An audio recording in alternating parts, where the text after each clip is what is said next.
Assalamualaikum warahmatullahi wabarakatuh. Selamat pagi Ananda semua. Apa kabarnya? Ibu doakan Ananda selalu dalam keadaan sehat dan dalam keadaan yang sudah siap menerima materi kita pada pagi hari ini. Karena materi kita terkait akuntansi itu Ananda sudah tahu juga dan sudah paham juga bahwasannya materi akuntansi harus fokus, harus bisa menganalisa, harus bisa melogikakan. Makanya ibu selalu berpesan, tolong kalau untuk materi akuntansinya kita harus fokus dan harus siap menerima materi itu gitu. Karena apa? Selama ini mahasiswa yang ibu lihat, dia menganggap akuntansi ini susah. Sebenarnya kan tidak. Seperti yang udah kita bahas-bahas sebelumnya terkait jurnal, terkait bagaimana memposting dan segala macamnya, kan udah kita lalui. Dan satu hal yang perlu diingat, kita harus punya mindset positif bahwasanya akuntansi itu mudah gitu loh. Jangan kita berpikir akuntansi susah, hitung-hitungan susah. Tidak, ya. Selagi logika kita bermain itu enggak. Selagi analisa kita bisa memposisikan suatu transaksi itu gampang gitu, nggak mudah. Nah, materi kita pada pagi hari ini kita udah masuk ke lembaganya. Kemarin kita hanya merefresh ya, merefresh tentang udah belajar pengantar akuntansi, udah belajar pengantar 1, pengantar 2, udah belajar akuntansi keuangan menengah 2, udah gitu ya. Dan udah kita refresh bagaimana bentuk laporan keuangan, apa itu elemen laporan keuangan, terus ada berapa jumlah laporan keuangan, terus bagaimana bentuk penyajian, pengungkapan gitu ya, bagaimana yang seperti apa sih yang disclosure, udah kita bahas minggu kemarin. Nah, sekarang kita masuk ke lembaganya, masuk ke lembaga keuangan, apakah itu dia profit maupun non profit. Nah, kalau dia lembaga profit, bagaimana pelaporan keuangannya? Seperti yang kita bahas-bahas sebelumnya gitu, apakah dia berasal dari jurnal, dari transaksi, terus jurnal, buku besar dan seterusnya, apakah sama seperti itu? Nah, kemarin juga ibu udah jelaskan bahwasannya proses penyusunan itu sama ya. Kalau yang membedakan adalah transaksinya. Seperti lembaga keuangan konven, nah transaksinya otomatis yang berbau konven. Kalau kita membahas akuntansi untuk lembaga keuangan syariah, otomatis transaksinya berbau syariah. Artinya bentuk laporan keuangannya juga akan nanti berbeda dengan konven. Dimana kalau lembaga keuangan syariah, dia kita jelaskan kemarin bahwasanya dia terdiri dari transaksi-transaksi syariah seperti ada murabahah, ada mudharabah, musyarakah, salam, istisna dan lain-lain sebagainya. Nah, itu kita udah bahas transaksinya kemarin gitu ya. Bedanya di akun-akun sebenarnya sih, kalau penyusunannya tetap sama. Nah, sekarang ibu melihatkan yang suatu hal yang berbeda. Kemarin itu kan lembaga profit. Oke lah. Nah, sekarang ibu lihatkan bagaimana dengan lembaga non profit gitu ya. Nah, kita contohkan di sini yang lembaga yang akan kita bahas adalah akuntansi untuk Basnas. Yang perlu kita tekankan, yang perlu jadi pertanyaan sama kita adalah, emangnya akuntansi Basnas seperti apa? Apakah dia struktur di laporan keuangannya sama dengan lembaga keuangan profit lainnya gitu ya? Ya, akan jelas berbeda gitu ya. Apalagi ini kalau Basnas, dia lembaga sosial di mana sama dengan perbankan menghimpun dan menyalurkan dana, tapi beda prinsip gitu ya. Kalau di bank atau koperasi mereka menghimpun dan menyalurkan dana, emang mereka punya tujuan profit gitu ya. Sementara enggak, kalau di Basnas mereka menghimpun dana juga dari masyarakat atau dari muzaki. Sementara penyalurannya itu bersifat sosial juga, akan disalurkan kepada yang berhak menerimanya gitu ya. Nah, itu kalau kita bicara tentang Basnas. Nah, akuntansinya apa yang mau kita bahas gitu ya? Lembaganya oke, lembaganya Basnas. Terus akuntansinya apa gitu? Nah, kita fokus ke dua ini. PSAK 101 dan PSAK 109. Di PSAK 101 ini coba kita lihat di sini. Di PSAK 101 ini dia berbicara bagaimana penyajian laporan keuangannya, sementara PSAK 109 bicara bagaimana akuntansinya gitu. Akuntansinya otomatis terkait dengan pengakuan, pengukuran gitu ya, pengungkapan gitu. Stay di situ ya. Oke, kita lanjut dulu. Lihat isinya apa aja. Tapi ibu memang sengaja mempercepat ya, karena durasi kita ini terkait dengan materinya yang lumayan banyak, sementara durasi kita melalui video singkat. Jadi Ibu coba mempercepat aja supaya nanti bisa kita selesaikan dengan baik. Nah, ini pertama kita lihat dulu dari segi pengertian. Zakat adalah harta yang wajib dikeluarkan oleh seorang muslim atau badan usaha untuk diberikan kepada yang berhak menerimanya sesuai dengan syariat Islam. Jadi zakat itu sesuatu hal yang wajib kita keluarkan kalau kita udah memenuhi kriteria udah membayar zakat gitu ya. Nah, sementara infak adalah harta yang dikeluarkan seseorang di luar dana zakat atau badan usaha di luar zakat untuk kemaslahatan umum. Jadi infak ini berbeda dengan zakat. Kalau zakat otomatis dari penyalurannya aja udah sesuai dengan syariat Islam. Kalau infak itu lebih bebas. Jadi infak adalah uang yang kita berikan kepada pihak lain, artinya penyalurannya nanti terserah gitu kan, asalkan tepat sasaran gitu, beda dengan zakat. Sementara sedekah itu bisa berupa uang, bisa berupa non uang gitu. Jadi istilahnya kita mengenal istilah selama ini, senyum ada itu sedekah gitu ya. Membuang sesuatu yang berbahaya di jalan itu juga sedekah gitu ya. Ya, jadi sedekah ini bisa uang, bisa dalam bentuk non uang. Nah, mustahik di sini adalah orang-orang berhak menerima zakat. Ya, nanti kita lihat mustahiknya siapa aja. Terus lembaga amil zakat yang disingkat dengan LAS adalah lembaga yang dibentuk masyarakat yang memiliki tugas membantu pengumpulan. Nah, ini peran zakat, pengumpulan, pendistribusian dan pendayagunaan zakat gitu ya. Nah, sementara UPZ, nah itu ada di suatu organisasi atau di suatu unit yang tugasnya membantu misalnya Basnas ke organisasi suatu misalnya perguruan tinggi gitu ya. Di sana ada UPZ yang membantu menghimpun dana untuk zakat tersebut. Terus amil adalah orang yang bekerja di lembaga zakat tersebut. Nah, itu amil. Nah, hak amil ada. Jadi amil itu digaji dari persentase dari dana zakat yang dihimpun atau dari dana infak yang dihimpun. Ada persentasenya. Kalau untuk dana zakat maksimal 12,5%. Sementara kalau untuk infak itu maksimal 20%. Itu boleh diambil oleh amil gitu untuk operasionalnya gitu ya.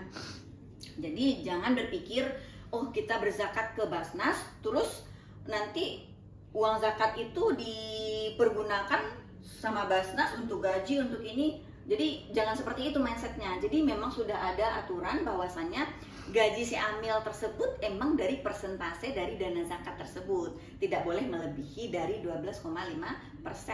Jadi semakin banyak penghimpunan dana berarti semakin tinggilah hak amil di situ. Jadi kalau jangan berprasangka negatif dulu kalau gajinya amil itu tinggi-tinggi berarti kinerjanya bagus gitu ya.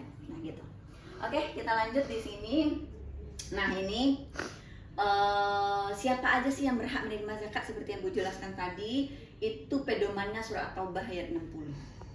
Beda dengan infak ya. Kalau infak aturan dalam Al-Qur'annya hanya diberikan kepada kalau bisa yang berhak menerima tetap gitu ya, tapi tidak diatur secara rinci dalam Al-Qur'an si penerima infak. Tapi kalau zakat iya. Jadi pertanggungjawaban amil itu nggak sembarangan. Ini Al-Qur'an loh yang harus dia pertanggungjawabkan. Seandainya amil khilaf memberikan atau dia dengan sadar memberikan kepada yang bukan 8 ini, dosanya amil yang nanggung gitu.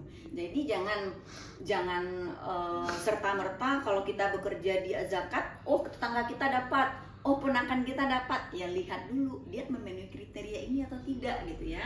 Jadi ini perlu diperhatikan, tanggung jawab amil itu bukan hanya ke manusia tetapi juga kepada Allah. Oke, kita cepat aja.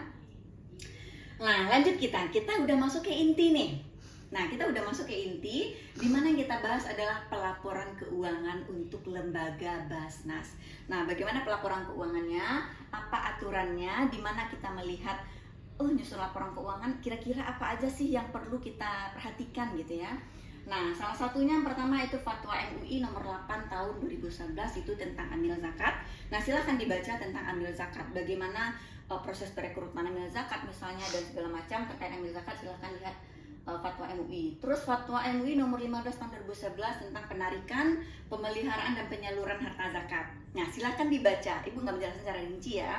Nah, Ibu akan lebih fokus ke akuntansinya nanti. Kalau kita bahas semuanya, seperti Ibu jelaskan, durasi kita nggak cukup. Oke, Fatwa MUI nomor 14 tentang apa? Tentang penyaluran harta zakat dalam bentuk aset kelolaan. Nah, aset kelolaan ini nanti Ibu jelaskan.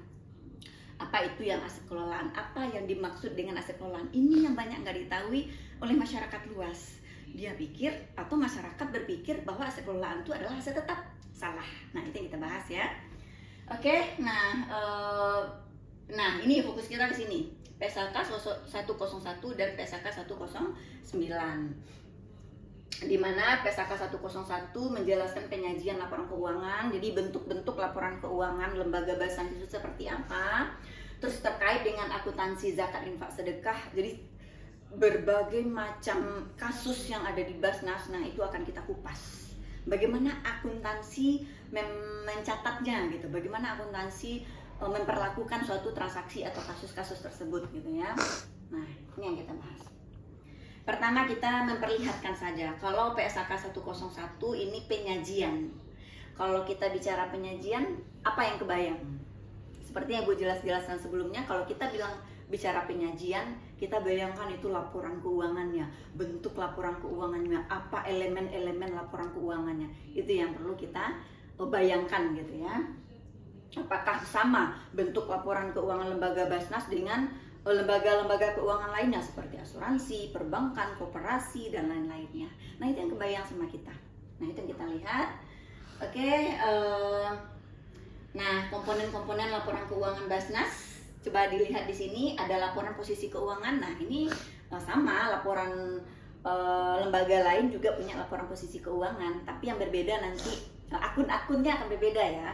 Namanya sama, masih laporan posisi keuangan.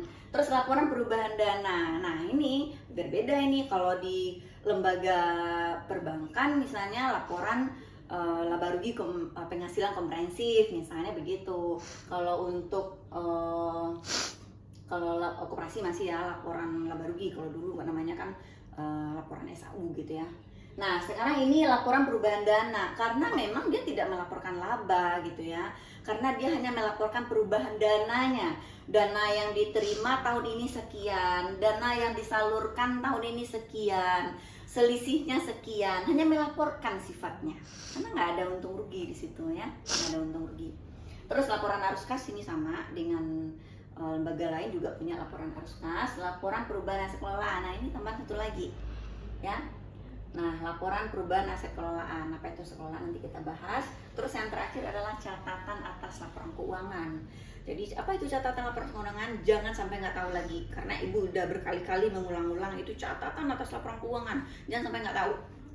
Ya, merupakan informasi-informasi penting terkait dengan akun-akun yang ada dalam laporan keuangan, gitu ya. Nah, ini bentuknya. Kalau laporan posisi keuangan untuk badan zakat gitu ya, ada aset lancar, ada kas dan setara kas. Nah, piutang dimaksud di sini nanti Ibu jelaskan gitu ya. Bukan piutang yang kita artikan sama dengan piutang pinjam meminjam, bukan ya. Nanti Ibu jelaskan. Terus ada surat berharga kalau ada gitu ya. Terus di aset tetap ada nanti akumulasi penyusutan dan ada nilai buku aset. Ini juga sama. Terus liabilitas jangka pendek. Nah, ini Ibu jelaskan juga nanti ada liabilitas jangka pendek itu yang dimaksud apa, bukan utang biasa ya. Nah, biaya yang masih harus dibayar. Nah, liabilitas jangka pendek lainnya, liabilitas jam kerja. Nah, yang berbeda sebenarnya ini nih. Sebenarnya ini jarang transaksi seperti ini jarang terjadi ya. Tapi ya selalu ada ini. Saldo dana. Nah, di sini dijelaskan dana zakat saldonya berapa, dana infak atau sedekah saldonya berapa tahun ini gitu ya, dana amil saldonya berapa. Nah, itu saldo dana. Kalau di lembaga keuangan lain kan kita bahas ekuitas gitu ya. Nah ini nggak bicara itu, kita bicara berapa sih sisa dananya, itu maksudnya. Soalnya sisa dana zakat dihimpun berapa, disalurkan berapa, sisa segini gitu ya. Misalnya infak diterima segini, kita salurkan segini, sisanya segini gitu ya, itu maksudnya. Nah data ini akan diperoleh dari laporan perubahan dana. Nah laporan perubahan dana berasal dari laporan perubahan dana. Nah ini dijelaskan, misalnya dana zakat diterima berapa, diterima dari siapa aja. Ini bisa kita lihat, diterima dari, oh ini nggak hidup ya, oh ini, nah ini. Nah diterima dari dana muzaki entitas berapa, muzaki individu berapa, atau ada zakat fitrah berapa total penerimaan zakat kita, itu dijelaskan. Nanti pengeluarannya untuk apa? Nah, pengeluaran untuk fakir miskin, riqab, gharim, mu'allaf, sabilillah dan segala macamnya, ya, termasuk amil di sini juga. Nah, lanjut.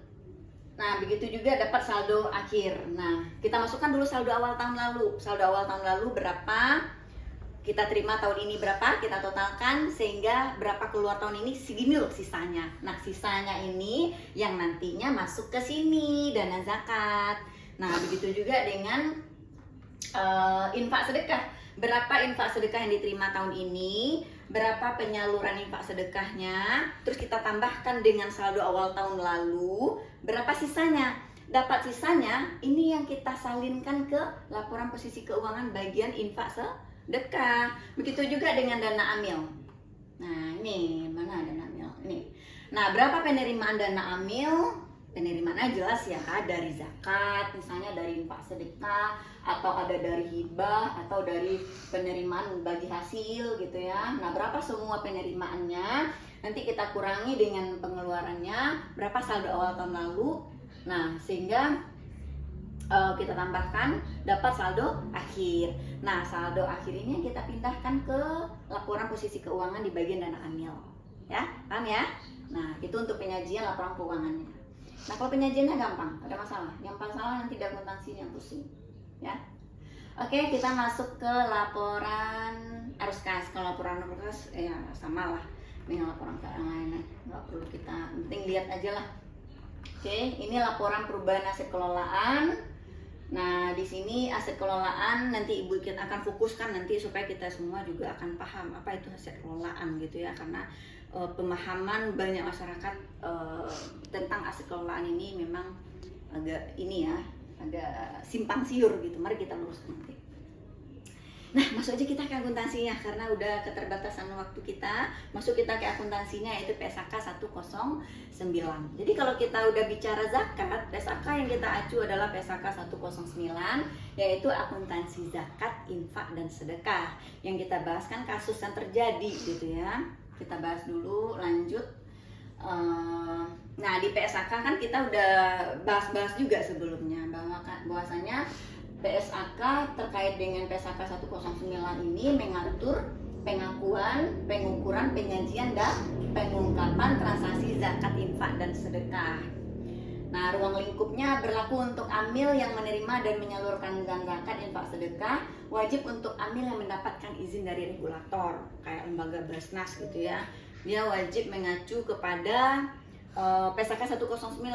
Tetapi ini kita baca yang poin 2, tidak berlaku untuk entitas syariah yang menerima dan menyalurkan zakat, infak, sedekah tetapi bukan kegiatan utamanya. Misal lembaga keuangan syariah, dia kegiatan utamanya kan bukan menerima dan mengimpun dana zakat, itu kan hanya kegiatan sampingan dia.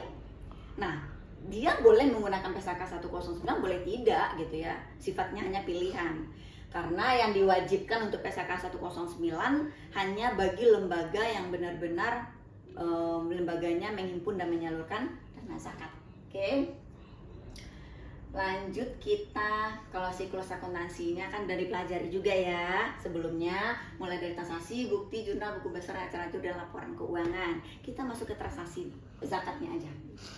Oke. Nah, kita masuk ke perlakuan akuntansinya. Nah, perlakuan akuntansinya kita lihat di sini pengakuan dan pengukuran awal. Kita udah bahas ya pengakuan dan pengukuran itu seperti apa, ibu nggak mengulang lagi. Nah, di sini coba kita baca. Ini ada bukunya, buku standar akuntansinya PSAK 109. Jadi, boleh perhatikan Ibu sekarang, tapi juga nanti kalau terkendala misalnya bekerja di Basnas terkendala, ini udah baca bukunya aja ya. Jadi tidak harus dipusingin gitu. Bawa enjoy tentang akuntansi ini harus kita bawa enjoy. Nah, terkait di sini apa yang kita bahas? Pertama, coba perhatikan. Penerimaan zakat diakui pada saat kas atau aset non-kas diterima. Zakat yang diterima dari muzaki diakui sebagai penambah dana zakat. Jadi kita mencatat ada dana zakat masuk, kita catat. Kapan kita catat? Pada saat dia diterima. Kalau hanya baru dijanjikan, Bu, saya mau berzakat, Bu, tapi baru hanya telepon, ya jangan dicatat dulu. Ya, kalau udah diterima uangnya itu baru kita catat. Nah, kita akui sebagai apa? Apakah sebagai penambah dana zakat, penambah dana infak sedekah, penambah dana amil? Ya jelaslah kalau orang membayar zakat, kita jadikan dia penambah dana zakat. Kita akui sebagai penambah dana zakat. Tapi kalau dia berinfak sedekah, baru kita akui sebagai penambah dana infak sedekah, gitu. Nah, bagaimana jumlah yang diterima jika dalam bentuk kas? Jadi kita catat, misalnya orang berzakat 500.000, berarti kita catat 500.000. Nah, itu nggak ada masalah. Yang bermasalah adalah jika dia bentuknya non kas. Nah, seperti apa yang non kas? Misal orang berzakat dalam bentuk emas, orang berzakat dalam bentuk motor bekas, atau orang berzakat dalam bentuk mobil bekas. Nah, kalau itu yang terjadi kan kita agak berpikir ya, bagaimana sih perlakuan akuntansinya gitu ya. Nah, kita akui menggunakan nilai wajar. Jadi misalnya ada yang berzakat dalam bentuk emas. Jadi kita catat berapa harga emas pada saat kita menerima. Jangan besoknya, pada saat kita menerima kita harus survei harga emas untuk kita mencatatnya. Ya, pada saat itu diakui berapa harga emas pada saat itu. Ya, otomatis kalau terkait dengan aset non kas akan ada nanti masanya aset non kas ini naik atau turun gitu ya. Karena kita tahu harga emas itu naik dan turun. Nah, itulah peran akuntansi di situ. Nah, kalau turun bagaimana akuntansi mencatatnya? Kalau naik bagaimana akuntansi mencatatnya? Itu kan kasus ya. Nah, itu yang terjadi. Kalau ada zakat dalam bentuk aset non kas. Nah, kita lihat kasus, kita fokus ke kasus ya, supaya kita bisa melogikakan ini akuntansinya seperti apa, sehingga lebih masuk apa yang kita bahas. Nah, contoh kasus di sini pada tanggal 1 Desember 2021, Basnas menerima zakat dari Tuan Ahmad sebesar 5 juta tunai. Berarti Tuan Ahmad ini berzakat ke lembaga Basnas sebesar 5 juta. Pada saat itu dia juga berzakat dalam bentuk emas, berarti aset non kas sebesar 20 gram. Nah, di kasus dijelaskan bahwa nilai wajar emas itu adalah 500.000 per gram, sehingga totalnya sebesar 10 juta. Berarti harga emasnya 10 juta, uang kas yang dia serahkan 5 juta. Berarti total Bapak si Ahmad ini berzakat adalah 15 juta. Nah, di kasus dijelaskan juga langsung bahwasannya dipotong langsung untuk hak amil 10%. Nah, tadi Ibu katakan hak amil kan maksimalnya tadi Ibu jelaskan 12,5%. Nah, berarti kalau di bawah itu kan berarti amilnya banyak uang kali ya. Nah, boleh 10%. Bahkan nggak diambil juga nggak apa-apa kalau amilnya mau bersedekah juga di sana dalam bentuk jasa gitu ya. Nah, di sini dia mengambil hak amilnya 10%. Tadi gue jelaskan maksimalnya 12,5, tapi di bawah 12,5 itu lebih bagus kan begitu. Oke, nah bagaimana akuntansi mencatatnya atau bagaimana akuntansi menjurnalnya? Nah, ini kalau kita bicara jurnal udah paham ya, mana debit mana kredit kita udah paham. Ibu nggak jelaskan itu lagi, kita langsung aja menjurnalnya masuk ke kasus. Oke, pertama itu kita menerima uang tunai gitu ya, yang kita terima dana zakat. Otomatis yang bertambah adalah kas zakat. Kas zakat bertambah sebesar 5 juta. Terus debitnya apa lagi? Debitnya adalah aset non kas. Berarti kas bertambah, aset non kas juga bertambah. berarti harus ada kreditnya supaya dia balance. Ya, akuntansi ini kan balance ya, kalau nggak balance berarti nggak benar itu ya. Begitu juga dengan hidup harus seimbang gitu ya. Nah, kalau kita udah bicara kas masuk 5 juta, aset non kas juga bertambah 10 juta, totalnya 15 juta, kita tinggal mikir ini 10 juta dan 5 juta ini apa gitu ya. Nah, dari kita mikir, kita oh ini kan dana zakat gitu ya, berarti ini penerimaan dana zakat, berarti penerimaan dana zakatnya di kredit. Oke, demikian penjelasan Ibu terkait dengan akuntansi untuk lembaga Basnas. Nah, kalau ada pertanyaan silahkan kita diskusikan bersama-sama. Semakin banyak mahasiswa yang bertanya, semakin banyak ilmu yang kita dapatkan, juga sama teman-teman yang tidak bertanya. Jadi kalau ada si A yang bertanya, terus si B mendengarkan, dia juga dapat ilmu baru. Jadi ya, jadi Ibu harapkan kita setiap ada materi itu kita diskusi. Harus ada yang bertanya, sehingga ada yang Ibu jawab, sehingga ada yang teman-temannya dengar juga gitu ya. Tapi kalau nggak ada pertanyaan, kita lanjut ke lembaga lainnya untuk minggu depan. Nah, kita akhiri dengan hamdalah. Alhamdulillahirobbilalamin. Assalamualaikum warahmatullahi wabarakatuh.